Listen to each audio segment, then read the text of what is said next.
This is Ivy Unleashed, a Gold Ivy production.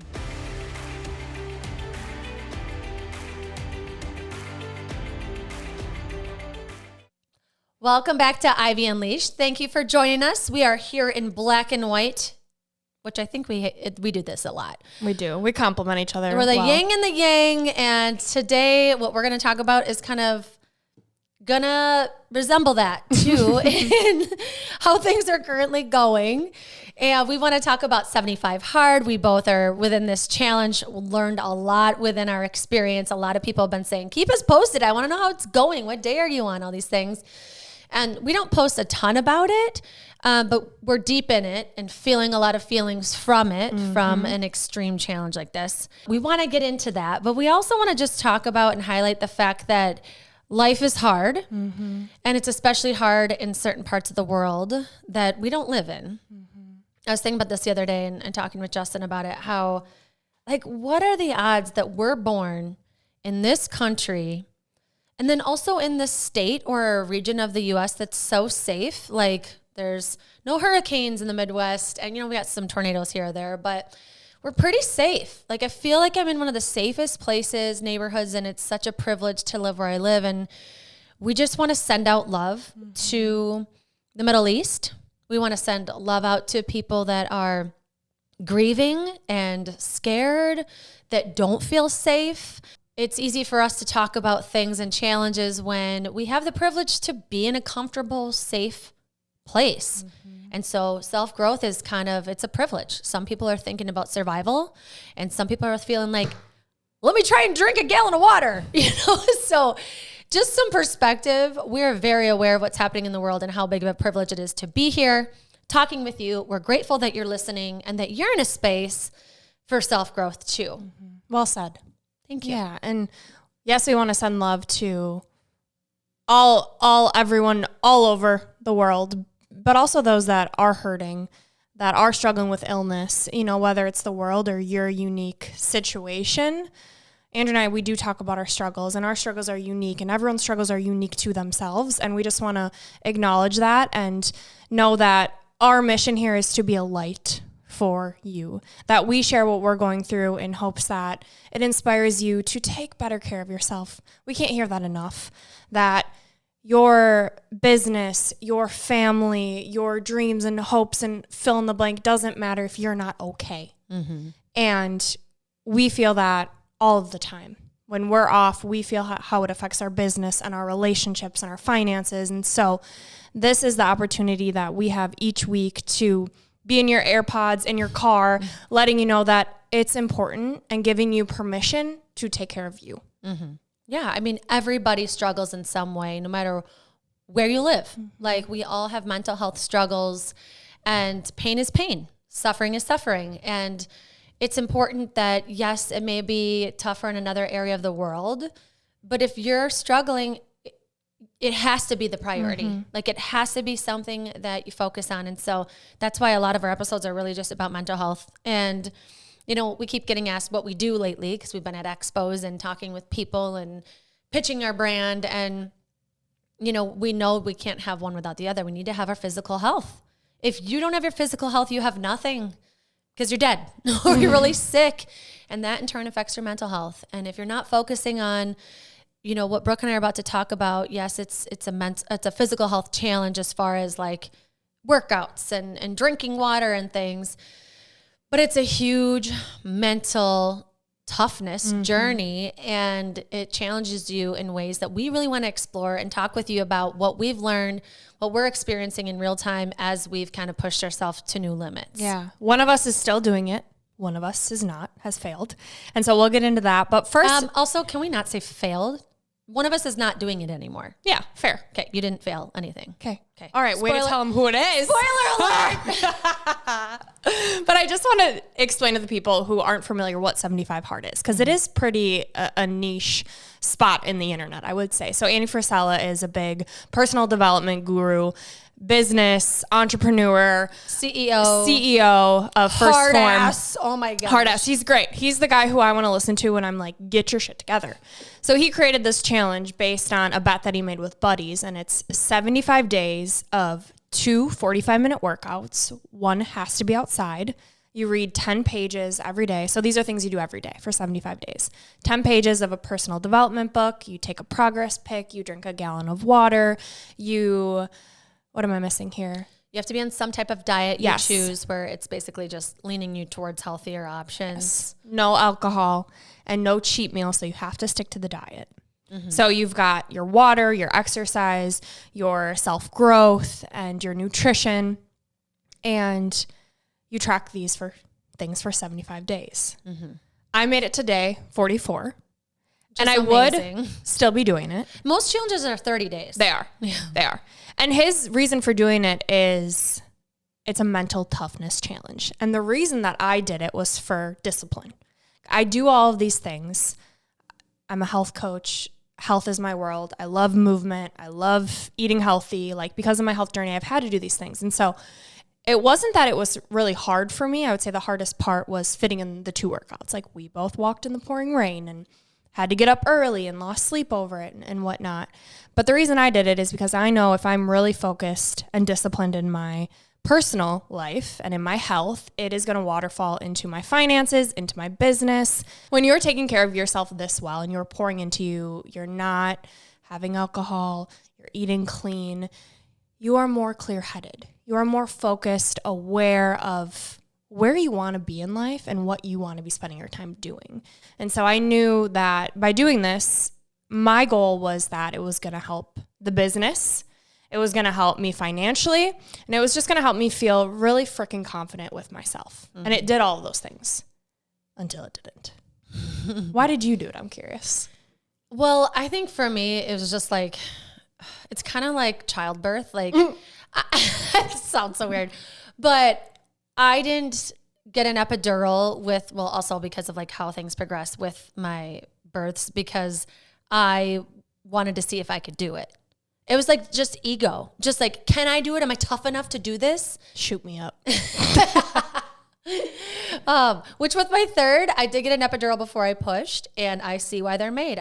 My body stopped shaking, and so that was wonderful. So you don't get an award if you don't do an epidural. Didn't know that. Just kidding. No, I knew I didn't get that. But it's just ego. It's just like, I wanted to see if I could do this. People are talking about it. Am I tough enough to do it? And I think for me, I've always strayed away from it because I don't like, and we don't believe as a business, that everything has to be hard and restrictive and so extreme, because that is not how life is. It needs the balance of fun and rejuvenation. It needs flexibility because you get sick. It needs compassion and meditation and spirituality mixed in here. Like, there's missing pieces to this puzzle. So I don't want to take anything away from 75 Hard, because I have already experienced a lot of transformation, and I'll explain that. But I wanted to also get some more discipline because, as I've said a million times on this podcast, summer is tough for me. I always drink more. I stay up later. I'm getting up later in the morning. Business isn't as great because I'm not executing at the rate. I'm foggier because of the drinking and the crappy foods and the travel. Just lack of structure. Yeah. And what this creates is like Massive badass structure. It's like you have to plan these workouts because, like Brooke was explaining, one day we were at the Twin Cities Expo, and it's a long day, and you have to fit in your 2 workouts. So we're both like, okay, let's fit one in before and let's fit one in after, and one has to be outside. So before the expo, it was raining. Brooke is brilliant and was like, I'll go no matter what. It's raining. I'll go outside and I'll get it in the outside. And I was like, oh, I'll just wait till after the expo.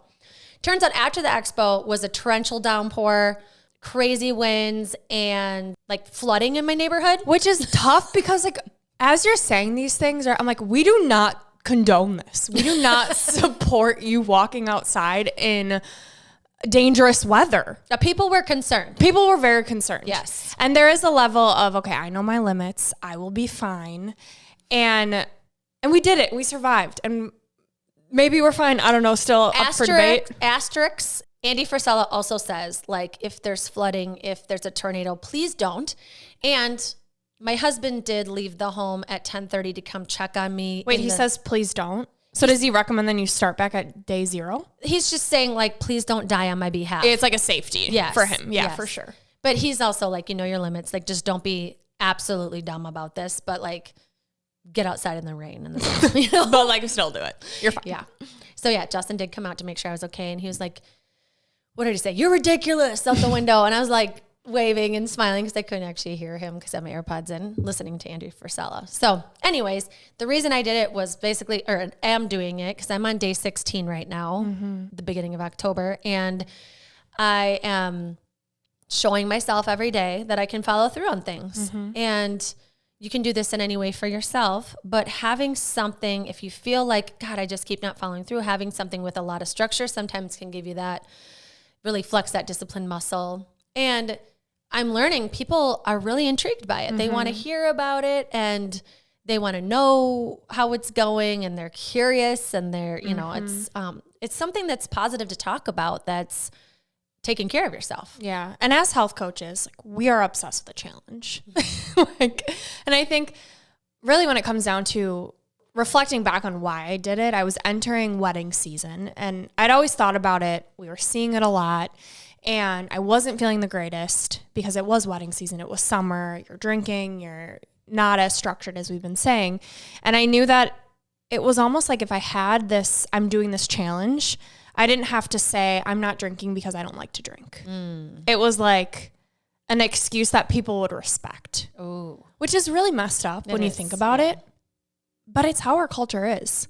You know, I'm around people who are in their late 20s and we're in this phase of post-college, but not married and kids yet. So some people, like, we're getting married, but it's still a time to really party and you're with your friends, you have a drink. And it was almost just like the comfort I needed to be like, no, I'm doing this for myself, and be like, oh, that's badass. And now being on the other side of it, like, I like being a sober queen. And so do my people when I get to sober cab them. Yeah. Well, and I think too, that's why it's such a self-growth thing with alcohol, because it is against the grain. It is against what our culture values. I mean, you see the commercials of like people having the best time in the cutest outfits and life is extravagant if you're drinking, you know, and to say, I value how I feel when I'm not drinking. And people have opinions about it because it triggers them, because they don't want to address that, or they don't want to think about that, or it makes them feel a certain way. But you have to remember that is about them. That is not about you. It has nothing to do with you, actually. You are choosing a thing that's good for you, and you're having a journey with it. And anybody's feelings about it, opinions about it, if they want to be away from you or with you, like it reflects their values and what they're not willing to address within themselves of why they rely on it, you know, like what it brings them. And some people just don't think about it because they don't have to, and they don't want to. They don't have to because it's so acceptable in society, like you said. Yeah, and they're not dealing with illness or other things that really do force them to not drink. And a lot of people aren't entrepreneurs that really require a depth of thinking and execution of daily tasks, forward thinking, creative thinking, you know, a lot of things that you go to your 9 to 5. Yes, you have to be creative in a lot of jobs, but a lot of it like isn't your livelihood dependent on like bringing in the dough. Yes, it's like it's coming. I'm showing up at work and plugging in and signing in, and I'm gonna get my paycheck. Yeah. You know, I made it to day 44, and even the transformation in that, like they have an app, which is really great, where you can track everything and you see your pictures and you can just kind of swipe through them. And so, of course, day 44 comes, I decide not to continue. And that night, I'm like, I'm just going to delete this app, because if I wake up tomorrow and I see it, I'm going to be disappointed. I'm like, no, tomorrow I'm going to look through and I'm going to see all my progress. Like, I wrote my takeaways, my notes, my symptoms, how my energy was. And even just seeing my progress pic of my abs and my bicep from day 1 to day 44, I did my skin, seeing my skin transformation. And it wasn't about the looks, it was about internally. But when you're doing it day to day, you kind of forget, you don't see it as clear as if you go back. And so that was really rewarding of, okay, I didn't make it to the full 75 days, but I did have serious transformation in 44. And I do feel like the habits that we're tracking are things that I'm going to continue with. Like, it felt really good yesterday morning to wake up and to meditate and then read. And I didn't have to check a box. Like, that was freeing for me. Yeah. And so what ended up happening was last Monday I woke up to what I thought was a scratch. Turned out it was some sort of insect bite. By Thursday I was here working and it was very red, very inflamed, very hot. Andrea's husband was like, "It's infected. You need to go to urgent care." And so went to urgent care. They told me, "Yep, it's just probably an infected bite. Doesn't look like a tick bite, but come back in 3 weeks and get tested for Lyme." And so it just kept getting worse. Got on antibiotics, and Saturday I was just like not okay. Fever, chills, thought I was dying, turned into cellulitis, which is a bacterial infection. And I had all of the habits done but my second workout. And like I was sitting there just debating like, okay, could I get on the floor and just stretch? And it was like this pull of, this is not what your body needs. Like, this is not healthy. This is like the point of no return where you're ignoring what you really need. And in that moment, I'm like, okay, my body doesn't need hard right now. It needs love. And this doesn't take away, like the challenge is just something that's an added bonus. Like my value, my worth is not in this challenge. There are things that I really love about 75 Hard, but it doesn't take into account the illness piece. And I think for a quote unquote normal human, like it's great. But for me, it pushed my body way too much. Like it was too stressful on me of checking the box, go, walking in the rain, not getting enough sleep. And I have to view things in a different lens of like my body is, it's not fragile because I'm not using that word. Mm-hmm. It just takes being very intentional about what I do and how I am. And I need peace and flow and love. Mm-hmm. And so that's kind of why I decided to discontinue the challenge. But I feel a sense of relief of like, oh, okay, I can sleep in and cuddle because it feels good and not you have to get up at 5 a.m.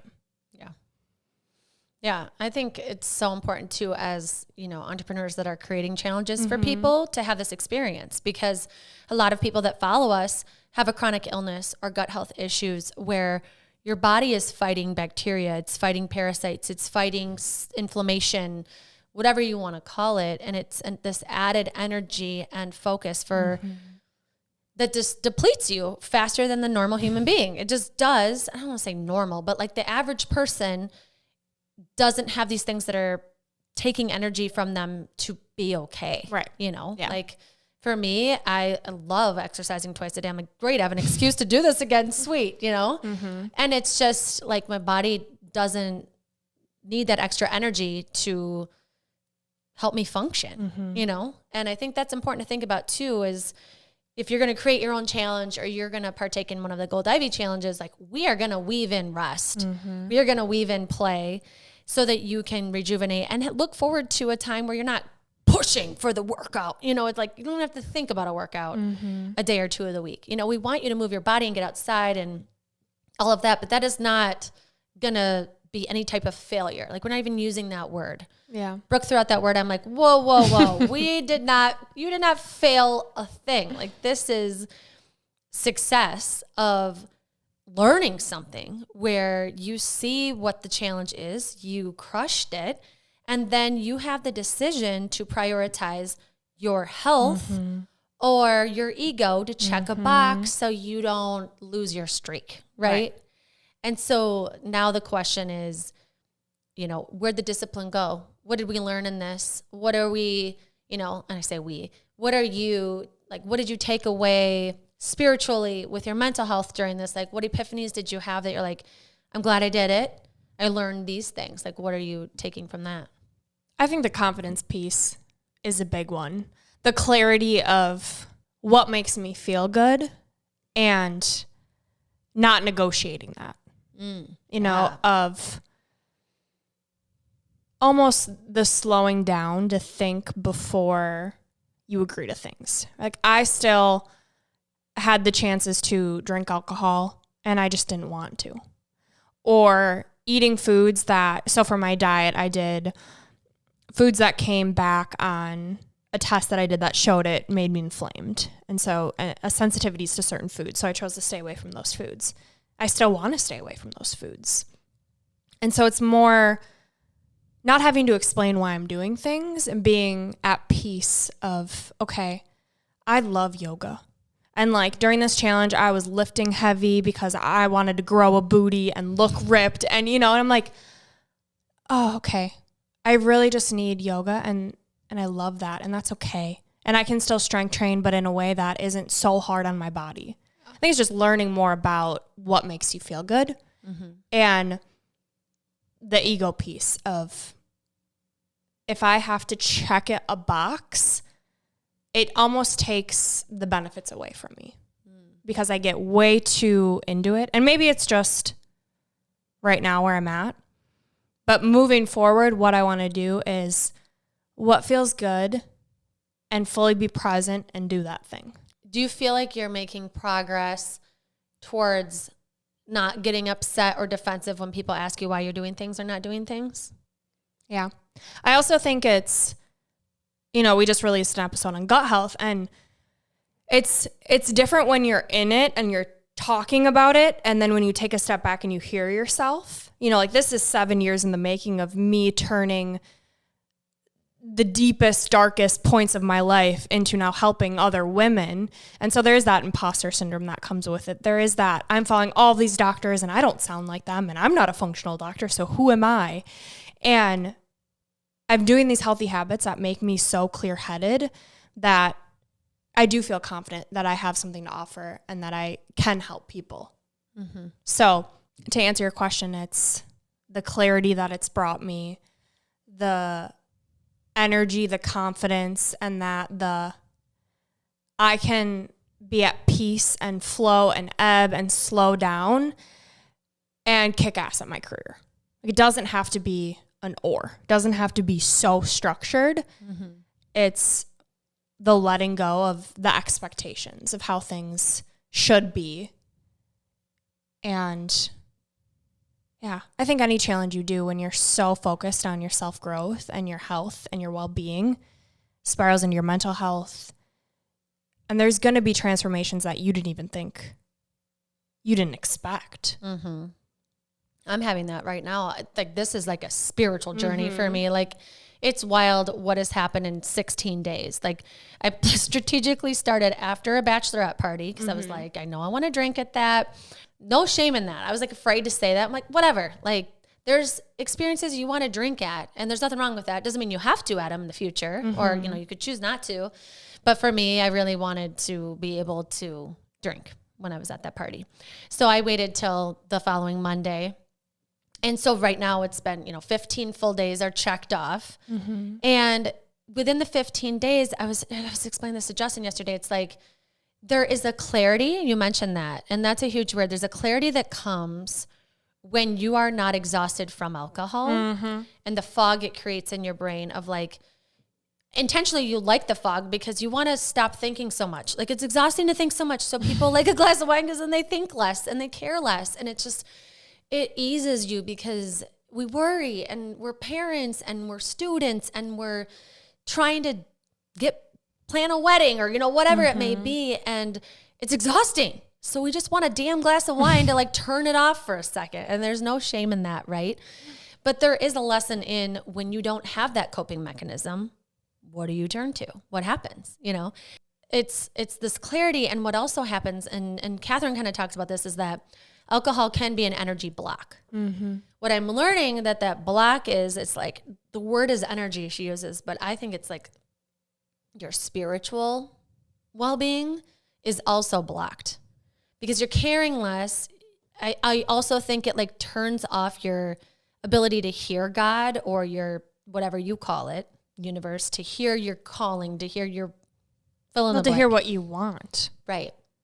And so when I have had alcohol removed from my life, whether it's for a pregnancy or a challenge, I have this relationship with God that's like, I hear so much more clearly and notice signs and know like the divine timing of certain things. And I have people put in my path or songs that I listen to where my mind is so clear that I know there's purpose in the song that's on right now. The song, oh my gosh, I need to send this to my friend.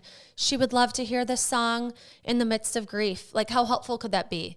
If I was hungover, first of all, I don't even know if I would be able to have a Christian song on because I would probably have a headache or like be getting ready last minute because I have no energy to get ready or, whatever. Mm-hmm. People have been placed in my path. I'm getting up earlier and being able to connect with people more. Like, I'm feeling so connected to myself, to other people, to God in the midst of this because I have the clarity to think about what's important. Mm-hmm. And I'm worrying less because of the anxiety that alcohol gives me post-drinking, which just spirals into the whole week until I'm drinking again. And it sounds so bad, but like Sunday nights are typically tough for people. And then Monday's a little better once you get some work done. And then Tuesday's like, okay, I feel really productive. And then Wednesday's like, okay, I got the majority of my work done. And then you're looking forward to the drinks on Thursday and Friday, right? It's you like, finally feel good and then bang. Yeah. And so if I would say anything about 75 Hard, I would say that, you have these cycles that we all go through. It's a familiar thought cycle. It's a familiar pattern in your week, in your day, in your relationships, in your habits. You just keep kind of doing the same thing until you hit it with something that throws it off. You take away the coping mechanism that you rely on so hard. Maybe it's alcohol. Maybe it's food. Maybe it's distracting yourself with TV. Maybe it's shopping. Fill in the blank. You take away that coping mechanism and you're like, shit. Okay, I'm feeling uncomfortable right now in this social situation. I don't have a drink in my hand, or I found water, but it's not doing the trick. What do I do now? Okay, I take a breath of fresh air outside. Ooh, that was nice. This is better out here. I'd rather be talking to people I don't know outside. Or I'm going to go to the bathroom and I'm going to sit in there an extra minute of washing my hands because I just need a break from the people, or whatever it is. You get very in tune with what it is that you need. Mm-hmm. And you're using this coping mechanism to numb because that need is uncomfy, or we're so out of touch with what that need is. Mm-hmm.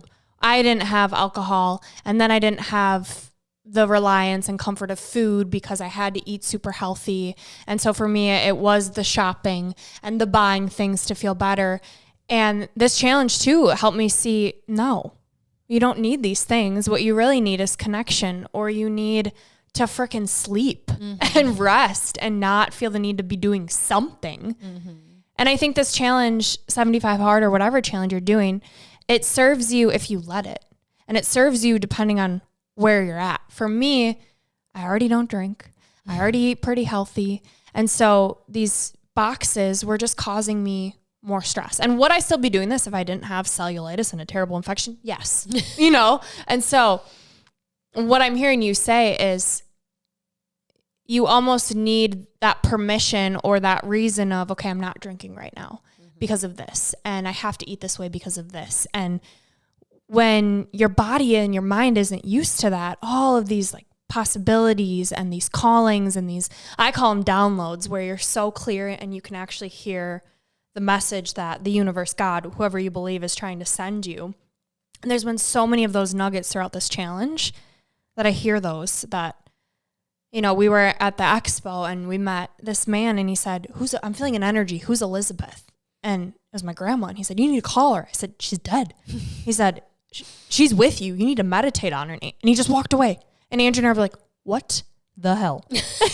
Like little moments like that where you feel like you're being guided because you just feel like all of this heaviness, and I don't want to call it poison, but these things you're using to numb, like food or alcohol, or instead of reading a personal development book, you're watching reality TV, all these things that are blocking, like you're saying, your energy and what it is you really want from life.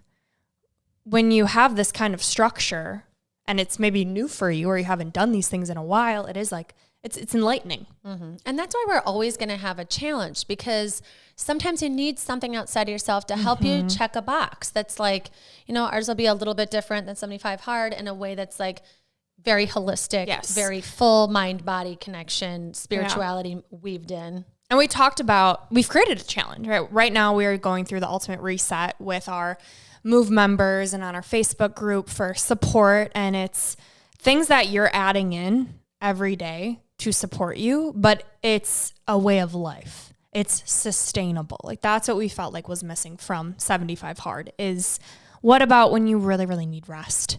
Like then you have to start over at day 0, or can it be okay tomorrow? I'm going to track my workout and my food. And what if instead of you have to follow a diet, it's, hey, each meal, let's make sure you have some protein and some whole real foods. And you have a workout program to follow that targets some stretching and some walking and some strength training because you need variety. And there's the play and the rejuvenation on the weekends. And so the brain loves structure. It does. And in this society, we do need to keep these things at the forefront of our mind. And I do love a program and a challenge for that reason. But like you said earlier, it needs to incorporate the compassion and the peace and the love and being a damn human. Right. Yeah. I mean, that's why we're here. Like we're here to empower you to feel like you can.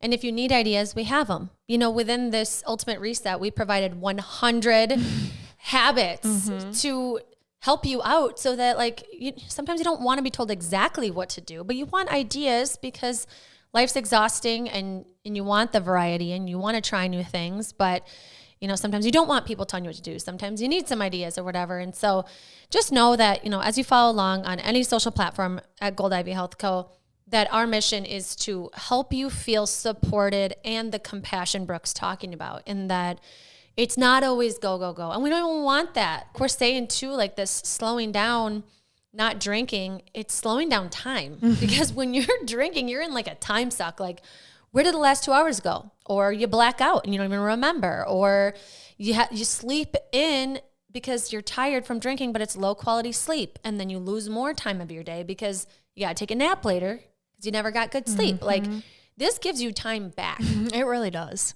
Of really thinking about, okay, I know these things are good for me and I probably should do some type of challenge. I want to challenge myself. I want to feel good about following through. And so that's the value in a challenge. Just because maybe ours is different than 75 Hard, like you got to find your challenge. And if you want the type of influences in your life that also combine in the compassion and the grace and the love and the mental health resources and physical health resources, like we are your girls. Yeah. And we're running a challenge once a quarter. So this is our second one we're doing. At any time, you can join our Facebook group. Try Move for a week free, and you get in for the Facebook group so you can see what it's like. You can get on the wait list for our next challenge. We're currently working on the fact that you can buy this at any point, so that's exciting. Stay tuned for that. But right now, if you do need support, you can always reach out. We're always available and open for your DMs, your emails, however you want to get in touch with us. And speaking of challenge, we would like to challenge you with our 3 gold stars. Number 1, determine one of your main coping skills for uncomfortable situations or hard feelings and write down 3 things you could do instead. Number 2, schedule a walk or workout with a buddy. And 3, delete one thing from your calendar that you do not want to be doing to allow yourself to slow down and cultivate some peace. And your piece of gold this week comes from us. The real challenge to conquer is the ability to meet your needs in a way that serves you best. This is Gold Ivy signing off. Listen to your truth and go chase your gold.